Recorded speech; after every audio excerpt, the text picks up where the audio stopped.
তো বাংলাদেশের এখানে কোনো খায়া দেয়া কাজ নাই যে ভারতকে অস্থিতিশীল করতে যাবে।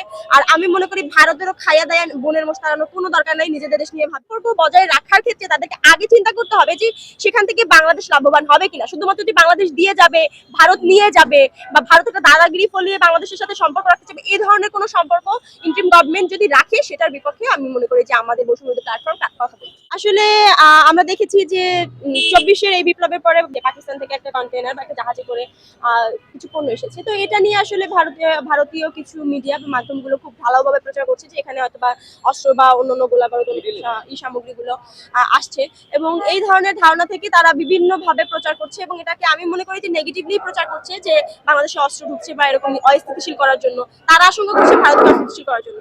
ভাই, ভারত একটা স্বাধীন রাষ্ট্র, বাংলাদেশ একটা স্বাধীন রাষ্ট্র। বাংলাদেশের এখানে কোনো খায়া দেয়া কাজ নাই যে ভারতকে অস্থিতিশীল করতে যাবে।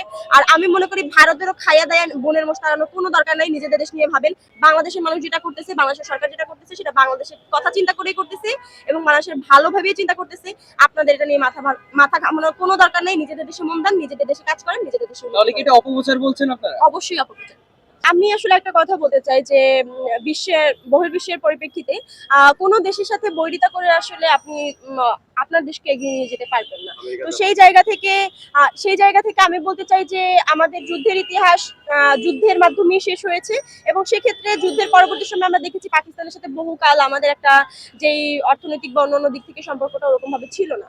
কিন্তু এত বছর পরে এসেও যদি আমরা সেই বৈরিতাকে ধরে রাখি তাহলে আসলে আমাদের নিজেদের আগানোটাই আসলে খুব দুষ্কর হয়ে যাবে। আমরা মনে করি যে সকল দেশের সাথে সমানভাবে এগিয়ে চলার জন্য সুসম্পর্ক বজায় রাখা উচিত। পাকিস্তানের ব্যাপারটা আমরা জানি যে সেই ইতিহাস থেকে আমরা অনেক সামনে এগিয়ে এসেছি। এখন একটা দেশের সাথে একটা দেশের যুদ্ধ হয়েছে এবং স্বাধীনতার এই 50-এর বেশি মানে বছর পেরিয়ে গেছে।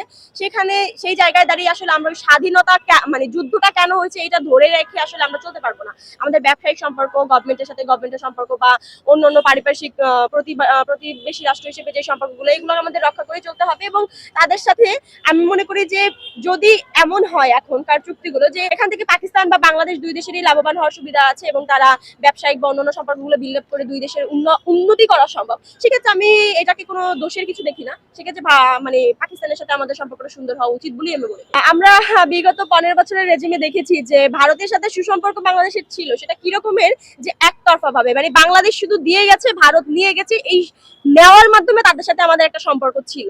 এখন এই মানে ইন্টারিম গভর্নমেন্ট থাকাকালীন অবস্থায় যদি ভারতের সাথে সুসম্পর্ক বজায় রাখতে চায় তারা, সেটা অবশ্যই রাখতে পারে, কারণ ভারত আমাদের প্রতিবেশী রাষ্ট্র। কিন্তু তার আগে ইন্টারিম গভর্নমেন্টে নিশ্চিত করতে হবে যে বাংলাদেশে গণহত্যা চালানো যেই ফ্যাসিবাদী সরকার বা ফ্যাসিস্টরা ছিল তারা সেখানে আশ্রয় নিয়েছে, তাদের ব্যাপারে ভারত সরকার আসলে কি ধরনের সিদ্ধান্ত নেবে এটা নিশ্চিত হওয়ার পরে হচ্ছে ইন্টারিম গভর্নমেন্ট ভারতের সাথে একটা সুসম্পর্ক বজায় রাখতে পারে।